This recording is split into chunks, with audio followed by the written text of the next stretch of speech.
नमस्कार दोस्तों, प्रस्तुत है शंकर बाम जी द्वारा लिखा गया किशोर उपन्यास भाग्य के खेल का 10वां अध्याय जिद। बस्ती से थोड़ी दूर हटकर पेड़ों के झुरमुट से घिरा सफेदी से लिपा पुता एक सुंदर मकान है। वहाँ न बैलगाड़ियों की घरघराहट सुनाई पड़ती है, न लोगों का शोरगुल। एकांत में वह मकान ऐसा जान पड़ता है मानो सफेद वस्त्र धारण कर कोई योगी ध्यान में मग्न हो। यही श्रीमती रेखा का निवास है।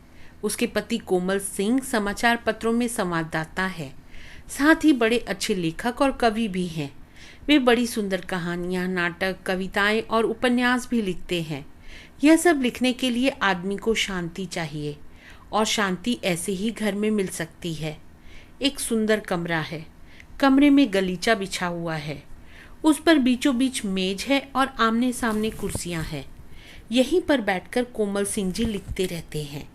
कमरे के पीछे और आगे चारों ओर से दीवारों से घिरा छोटा बगीचा है। यहाँ बहुत सी किस्मों के रंग बिरंगे फूल खिले हैं। उनकी मीठी सुगंध मन को खुश करती है। कोमल सिंह जी कहानी लिखने में मग्न है। अभी 1 नहीं बजा है। चंदन स्कूल से पढ़कर नहीं लौटा है। रेखा सिंह भी खाना खाने स्कूल से नहीं आई है। कोमल सिंह जी को उन दोनों का इंतज़ार है। चंदन घर में भी काम करता है और स्कूल में भी पढ़ता है। वह 10वीं कक्षा में है, बहुत होशियार है। अपनी कक्षा में प्रथम रहता है। उसके स्कूल का समय सुबह 7 बजे से 1 बजे तक है। वह सुबह जल्दी उठता है, नहा धोकर दूध लाता है, चाय बनाकर अपने मालिक और मालकिन को पिलाता है, खुद पीता है और स्कूल चला जाता है। 1 बजे लौटकर वह दोनों के साथ बैठकर भोजन करता है। श्रीमती रेखा सिंह स्कूल में संगीत की अध्यापिका है। उनके स्कूल का समय 10 बजे से 4 बजे तक का है। वह सुबह भोजन पकाकर चली जाती हैं।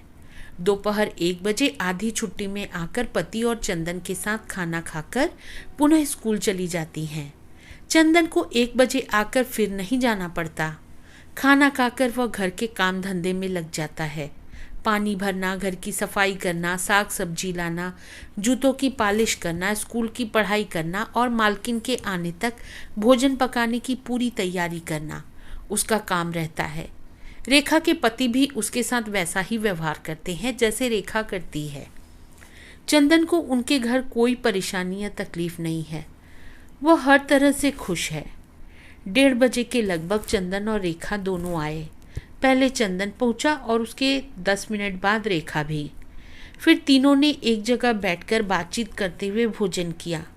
उसके बाद रेखा स्कूल जाने के लिए तैयार होकर चंदन से बोली, भैया मैं आज देर से आऊँगी, तुम चाय बनाकर बाबूजी को पिला देना और खुद भी पी लेना। और तुम? चंदन ने अपनत्व भाव से पूछा। मैं आजकल डॉक्टर साहब के घर चाय पी लेती हूँ। बगैर चाय पिए और कुछ खाए वे आने ही नहीं देते। कुछ सोचता हुआ सा वह बोला, दीदी तुम डॉक्टर साहब के यहाँ संगीत की ट्यूशन पढ़ाने जाती हो, वह ठीक है, लेकिन तुम्हारे पास समय तो बिल्कुल नहीं रहता। एक तो स्कूल में 5-7 घंटे दिमाग खपाओ और फिर ट्यूशन पढ़ाने जाओ।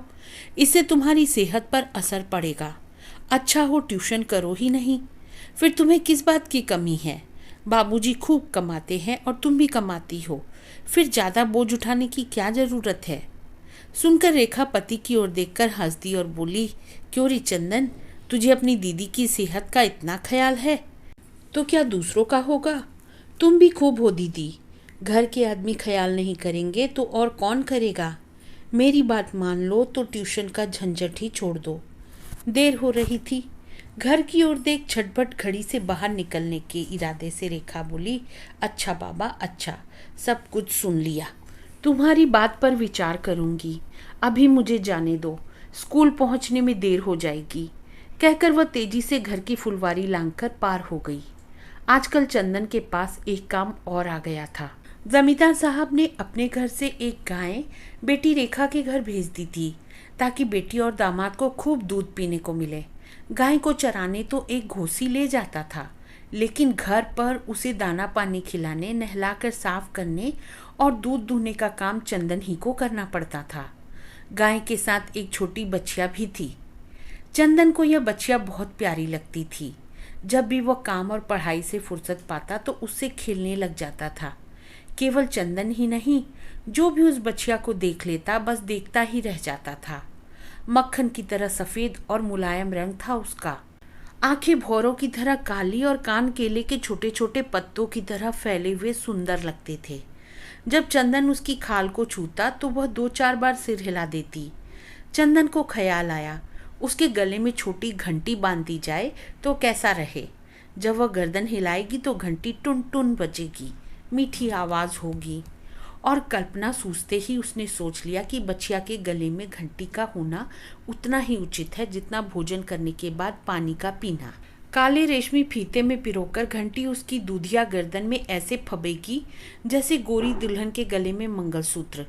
फिर काले डोरे के बन जाने से बच्चिया को किसी की नजर भी नहीं लगेगी। सोचकर उसने निश्चय कर लिया था कि वह रेखा दीदी से घंटी लाने के लिए आज जरूर कहेगा। सोचते सोचते उसे लता का स्मरण हो आया और उसकी नज़र बाबूजी पर पड़ी। सिगरेट के कश लेते हुए वह कुछ सोच रहे थे। लेखनी उनके हाथ में थी। चंदन से न रहा गया, उठकर पास आया और उनसे बोला, बाबूजी। कोमल सिंह चौंक पड़े। आज लिख दो ना चिट्ठी स्कूल के मास्टर जी के नाम। रोज कहते हो आज लिखूंगा कल लिखूंगा, पर लिखा आज तक भी नहीं। चंदन बोला, तेरी बहन का क्या नाम है? लता रानी। बड़ा प्यारा नाम है। क्या तुझे अपनी बहन से सचमुच बहुत अधिक प्यार है? कोमल सिंह ने पूछा। बाबूजी, गंगा मैया की सौगंध खाकर कहता हूँ, लता से मुझे बहुत अधिक प्यार है। वह मेरी याद में पेट भर रोटी भी नहीं खाती होगी।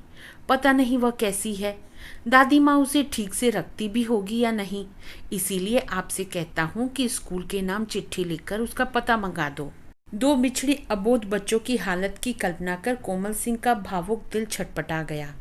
तुरंत लेखनी हाथ में लेकर कहा, अच्छा तू भी क्या याद करेगा, अभी चिट्ठी लिख देता हूँ।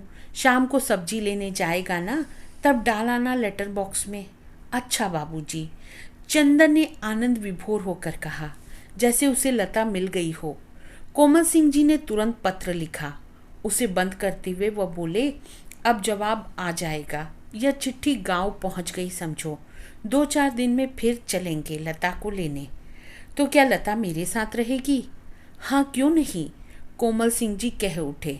फिर तो बड़ा मजा आएगा। चंदन खुशी से उछलकर बोल पड़ा।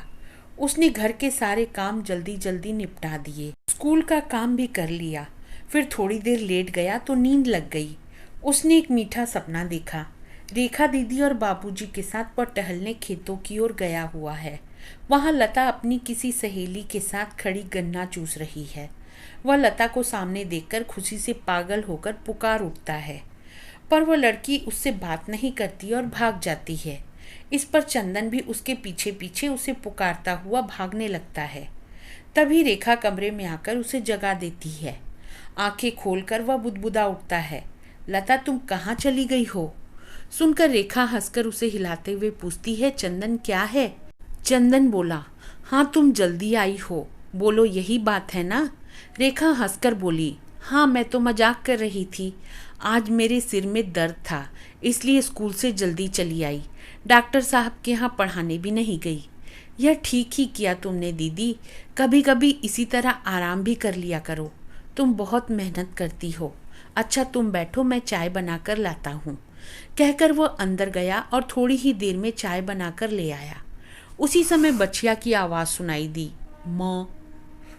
चंदन को लगा जैसे वह बच्चिया अपने गले की घंटी की याद दिला रही है। वह प्रेरित होकर बोला, दीदी इस बच्चिया के लिए पीतल की घंटी लानी है, इसके गले में अच्छी लगेगी। रेखा हंसकर बोली, अच्छा ले आएंगे। अभी तू सब्जी लेने जाएगा ना, तब उसके दाम पूछ आना। बस अब तो हो गया। हाँ ठीक है, कहकर चंदन थैला लेकर चला गया।